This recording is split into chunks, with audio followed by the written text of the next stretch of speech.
Friends அனைவருக்கும் வணக்கம். So நம்ம இன்னைக்கு பார்க்க போகிற டாபிக் வந்து பார்த்தீங்கன்னா EPRG frame work topic international business. So international பிஸ்னஸில் ஒரு இம்பார்ட்டண்ட்டான topic EPRG frame work. So EPRG ஃப்ரேம் ஒர்க்னா என்ன, ஸோ அதை யார் வந்து கண்டுபிடிச்சது, எந்த இயர்லேருந்து இந்த அப்ரோச் வந்து ஃபாலோ பண்ண ஆரம்பித்தாங்க, இது எல்லாமே தான் நம்ம இன்னைக்கு பார்க்க போகிறோம். So EPRG model. So EPRG மாடலில் E stands for ethnocentric, P stands for polycentric, R stands for regiocentric, and G stands for geocentric. So இதுதான் இபிஆர்ஜியோட எக்ஸ்பான்ஷன். ஸோ இது நாலுமே என்னடா புதுசாக இருக்குது, ஒரு 4 விதமான புது வேர்ட் சொல்லியிருக்காங்களே அப்படின்னு நீங்கள் நினைக்க வேண்டாம். இது எங்கே வருதுன்னு பார்த்தீங்கன்னா இன்டர்நேஷ்னல் பிஸ்னஸில் வருது. ஃப்ரெண்ட்ஸ், நம்ம இன்டர்நேஷ்னல் பிஸ்னஸ்னால் என்ன கான்செப்ட் ஃபஸ்ட்டு பார்த்துக்கோங்க. இன்டர்நேஷ்னல் பிஸ்னஸ் அப்படின்றது என்னன்னு தெரிஞ்சுது அப்படின்னா நமக்கு இந்த 4 கான்செப்ட் எக்ஸ்பிளைன் பண்ணும்போது உங்களுக்கு ஈஸியாக புரிஞ்சிடும். ஸோ இன்டர்நேஷ்னல் பிஸ்னஸ் அப்படின்றது என்ன, இப்போ ஒரு மேனுஃபேக்சரர் இந்தியாவுக்குள்ளே இருக்கார், அவர் ப்ராடக்டை மேனுஃபேக்சர் பண்ணுறாரு. ஸோ அவர் ப்ராடக்டை மேனுஃபேக்சர் பண்ணி அவர் ப்ராடக்டை சேல் பண்ணுறது, ப்ரமோட் பண்ணுறது, பையர்ஸ் எல்லாருமே இந்தியாவுக்குள்ளே இருந்தால் இது டொமஸ்டிக் மார்க்கெட் இல்லையா. ஸோ இதே வந்து கண்ட்ரிக்குள்ளேயே நடக்குது மார்க்கெட்டிங் ஃபுல்லாகவே. ஸோ இதே வந்து ப்ராடக்டை மேனுஃபேக்சர் பண்ணுறதும் ப்ராடக்டை ப்ரொடியூஸ் பண்ணுறதும் இந்தியாவில், பட் அந்த ப்ராடக்டை வந்து சேல் பண்ணுறது பையர்ஸ் வந்து ஃபாரின் கண்ட்ரியில் இருக்காங்க, அவங்க ப்ராடக்டை வந்து அவுட் சைட் கண்ட்ரியில் அவங்க சேல் பண்ணணும்னு நினைக்கிறாங்கன்னு போது அங்கே இன்டர்நேஷ்னல் பிஸ்னஸ் வந்துடுது இல்லைங்களா. ஏன்னா business with other country. So other கண்ட்ரியோடைய ஒரு ப்ராடக்ட் பையிங் செல்லிங் டிரான்சாக்ஷன் நடக்குது அப்படின்னாவே அது இன்டர்நேஷ்னல் பிஸ்னஸில் வந்துடும். ஸோ இப்போ இன்டர்நேஷ்னல் பிஸ்னஸ்னால் என்னது கிளியராக புரிஞ்சிச்சு. இப்போ இந்த 4 ஸ்டைல் நம்ம என்னன்னு பார்த்தோம்னா, இந்த 4 ஓரியன்டேஷன் என்னன்னு பார்த்தோம்னா நமக்கு இன்னும் கிளியராக புரிஞ்சிடும். So first one, EPRG frame ஒர்க் கிரியேட் பண்ணது யாருன்னு பார்த்தீங்கன்னா by Howard V Perlmutter and Wind Douglas in 1969. So 1969ல் Howard V Perlmutter and Wind Douglas இவங்க தான் வந்து இந்த ஃப்ரேம் ஒர்க்கை டிசைன் பண்ணது. ஓகே, ஸோ இது டிசைன் பண்ணது எதுக்காகன்னு பார்த்தீங்கன்னா இன்டர்நேஷ்னலைசேஷன் பிஸ்னஸ் ப்ராசஸ்க்காக இது டிசைன் பண்ணாங்க. எப்படி வந்து கம்பெனிஸ் வந்து இன்டர்நேஷ்னல் மார்க்கெட்டை பார்க்கணும், எப்படி இன்டர்நேஷ்னலில் அந்த ப்ராடக்டை அவங்க லான்ச் பண்ணணும் அப்படின்றதுக்காக தான் இதை டிசைன் பண்ணாங்க. Okay, so EPRG frame work வந்து it is suggestion, is a suggestion to companies must decide which approach will be suitable. So இது வந்து கம்பெனிஸ் வந்து டிசைட் பண்ணணும் எந்த அப்ரோச் வந்து அவங்களுடைய ப்ராடக்ட்டுக்கு சூட்டபிள் ஆகும், அவங்க வந்து அவங்க பிஸ்னஸில் சக்ஸஸ்ஃபுல் ஆகணும் அப்படின்னா எந்த ஸ்டைல் வந்து அவங்க ஃபாலோ பண்ணணும். இந்த இபிஆர்ஜியில் இயா பியா ஆரா ஜியா எந்த ஸ்டைல் வந்து ஃபாலோ பண்ணணும் அப்படின்றத ஒரு டிசைன் தான் இது, ஒரு suggestion design. Okay, so first one பார்த்தீங்கன்னா எத்னோசென்ட்ரிக் ஓரியன்டேஷன். எத்னோசென்ட்ரிக் ஓரியன்டேஷன் அப்படின்றது என்னன்னு பார்த்தீங்கன்னா home country orientation.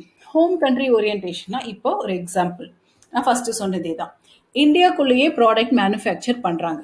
Okay, so அந்த ப்ராடக்டை மேனுஃபேக்சர் பண்ணிவிட்டு ஃபாரின் கண்ட்ரியில் அந்த ப்ராடக்ட் அவங்க சேல் பண்ணும் பொழுது அந்த ஃபாரின் கண்ட்ரியில் என்ன ஒரு கல்ச்சர், என்ன ஸ்ட்ராட்டஜி, என்ன மார்க்கெட்டிங் ப்ராக்டிஸ், அதை பற்றி எல்லாம் எதுவுமே கன்சிடர் பண்ணாமல் இங்கே நம்ம கண்ட்ரியோடைய ப்ராக்டிஸையே அங்கேயும் ஃபாரின் கண்ட்ரிலையும் ஃபாலோ பண்ணுறாங்கன்னா அதுதான் எத்னோசென்ட்ரிக் ஓரியன்டேஷன்.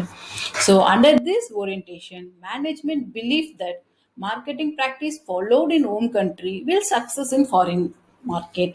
ஸோ ஹோம் கண்ட்ரியில் ஃபாலோ பண்ணுற ப்ராக்டிஸே ஃபாரின் கண்ட்ரிலையும் சக்ஸஸ் ஆகிடும் அப்படின்னு நம்புறாங்கன்னா அதுதான் எத்னோசென்ட்ரிக் ஓரியன்டேஷன். ஸோ இதுக்கு ஒரு பெஸ்ட் எக்ஸாம்பிள் சொல்லணும்னு பார்த்தீங்கன்னா Nissan cars. So Nissan cars என்னன்னு பார்த்தீங்கன்னா ஜப்பானில் அந்த காரை டிசைன் பண்ணி மேனுஃபேக்சர் பண்ணாங்க. ஸோ அந்த கிளைமேட்டிக் கண்டிஷனுக்கு ஏற்ற மாதிரி அந்த காரை டிசைன் பண்ணியிருப்பாங்க. So when this was promoted in US மார்க்கெட்டில் அந்த ப்ராடக்ட் வந்து சஸ்டெயின் வரல. ஸோ அந்த ஏன்னு பார்த்தீங்கன்னா அங்கே இருக்கிற கிளைமேட்டிக் கண்டிஷனுக்கு அது சூட் ஆகலை. ஸோ இங்கே என்ன ஆயிடுச்சு அப்படின்னா அடாப்ட் பண்ணலை. அவங்க பிஸ்னஸ் அதர் கண்ட்ரியில் லான்ச் பண்ணும் பொழுது அந்த கண்ட்ரிக்கு ஏற்ற மாதிரியான ஒரு சுச்சுவேஷனை அடாப்ட் பண்ணணும். அவங்களோட ப்ராடக்ட் டிசைன் பண்ணும்போது அதை அடாப்ட் பண்ணலை. ஸோ அதனால என்ன ஆயிடுச்சு, the product was failed.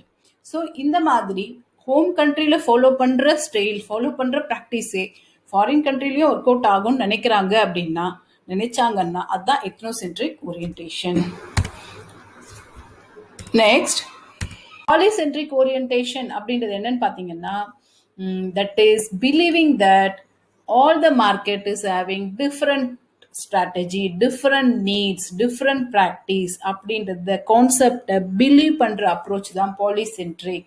So the orientation is completely opposite to mindset of ethnocentric. இங்க எப்படின்னு பாத்தீங்கன்னா இந்த எத்னோசென்ட்ரிக்ல எல்லா மார்க்கெட்டுமே டிஃப்ரெண்ட் இன் நேச்சர். ஸோ அவங்களோட நீட்ஸ் டிஃப்ரெண்ட் அப்படின்றத தே வில் பிலீவ். ஸோ இந்த கான்செப்ட் இந்த அப்ரோச்சை ஃபாலோ பண்ணா தட் இஸ் போலிசென்ட்ரிக். இதுக்கு பெஸ்ட் எக்ஸாம்பிள் சொல்லணும்னா மெக்டொனால்ட்ஸ். ஸோ மெக்டொனால்ட்ஸ் வந்து பார்த்தீங்கன்னா நம்ம இந்தியாவில் வெஜிடேரியன் அவங்களுடைய ப்ராடக்ட்ஸில் வெஜிடேரியனும் கிடைக்குது.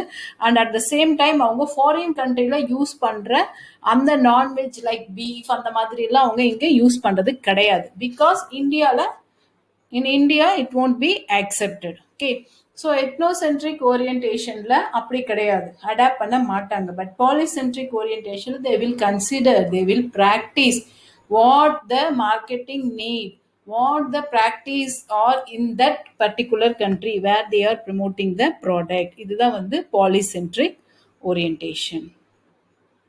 ஸோ ரீஜியோசென்ட்ரிக் ஓரியன்டேஷன் அப்படின்றது என்னன்னு பார்த்தீங்கன்னா ரீஜனல் ஓரியன்டேஷன் பர்செப்ஷன். ஸோ இந்த அப்ரோச்சில் மேனேஜ்மெண்ட்டோட மைண்ட் செட் எப்படி இருக்கும்னு பார்த்தீங்கன்னா சிமிலாரிட்டி, கண்ட்ரீஸோட சிமிலாரிட்டிஸ் பார்ப்போம். தட் இஸ் சிமிலர் கண்ட்ரீஸ்க்கு சேம் ரீஜன்லாம் இருக்கலாம். அது அப்படி இல்லைன்னா பார்த்தீங்கன்னா ஒரே மாதிரி எக்கனாமிக் பாலிசிஸ் அவங்க ஃபாலோ பண்ணலாம். அந்த மாதிரி சிமிலாரிட்டிஸ் இருக்கிற கண்ட்ரீஸை ஒரு ரீஜனாக ஒரு மார்க்கெட்டாக டிவைட் பண்ணிடுவாங்க. For example European countries, Asian countries, Latin America, north America, அந்த மாதிரி அவங்களுடைய principles, marketing principles, economic landscape, அவங்களோட சிமிலர் பாலிசிஸ் இதெல்லாத்தையும் வச்சு டிவைட் பண்ணிட்டாங்க அப்படின்னா அதுதான் வந்து ரீஜியோசென்ட்ரிக். ஸோ இந்த ஸ்ட்ராட்டஜியில் பார்த்தீங்கன்னா it was developed for home country can work very well in these regional countries. So on the home country, for example Coca-Cola. So Coca Cola வந்து பார்த்தீங்கன்னா அவங்களுடைய மார்க்கெட்டிங் பேஸ்கெட் எப்படி கண்ட்ரிஸை பிரிச்சிருக்காங்கன்னா இந்தியா, பாகிஸ்தான், பங்களாதேஷ். ஸோ இங்கே ஒரே மாதிரியான ஸ்ட்ராட்டஜி, ஒரே மாதிரி பாலிசிஸ் அப்படின்னு டிவைட் பண்ணி கொடுக்கறது. ஸோ இதுதான் வந்து ஜியோசென்ட்ரிக். சிமிலாரிட்டிஸை வச்சு கண்ட்ரிஸை டிவைட் பண்ணுறது. எக்கனாமிக் பாலிசிஸ் ஒரே மாதிரி, ஏதாவது ஒரு விஷயத்தை எடுத்து சிமிலாரிட்டிஸ், மார்க்கெட்டிங் பிரின்சிபிள்ஸ் ஃபாலோ பண்ணுறது, சிமிலாரிட்டிஸ் ஃபாலோ பண்ணுறதை வச்சு டிவைட் பண்ணுறது, கிளாஸிஃபை பண்ணாங்கன்னா அது ஜியோசென்ட்ரிக். ஸோ அடுத்து வந்து பார்த்தீங்கன்னா ஜியோசென்ட்ரிக் ஓரியன்டேஷனில் global orientation perception. So global orientation perception அப்படின்னு என்னன்னு பார்த்தீங்கன்னா இங்கே in these concept they believe that the whole world is a potential market. So ஜியோசென்ட்ரிக்கில் வந்து பார்த்தீங்கன்னா truly global orientation, the management with the mindset sees the whole world, மொத்த உலகத்தையுமே potential மார்க்கெட்டாக தான் பார்க்கும்.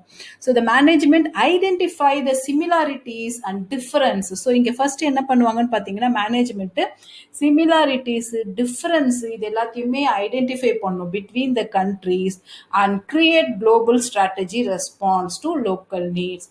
ஸோ அதுக்கப்புறம் என்ன பண்ணுவாங்கன்னா தே create one new strategy for the local needs, to the response of local needs they will design. So இதுக்கு best example என்ன சொல்லலாம்னா KFC. So KFC வந்து பார்த்தீங்கன்னா one of the best example. And MTV India, MTV China, MTV Korea. For example எம்டிவின்றது ஒரு product, ஒரு brand. அது வந்து பார்த்தீங்கன்னா இந்தியாவில் டெலிகாஸ்ட் பண்ணுற அதே ப்ரோக்ராம்ஸ் சைனா, கொரியாவில் பண்ண மாட்டாங்க. ஸோ சைனீஸ், கொரியன் அவங்களோட லாங்குவேஜ்க்கு ஏற்ற மாதிரி, அவங்களோட டேஸ்ட் அண்ட் ப்ரையாரிட்டிக்கு ஏற்ற மாதிரி the service will different. So this is the best example of geocentric. Thank you friends, thank you for watching.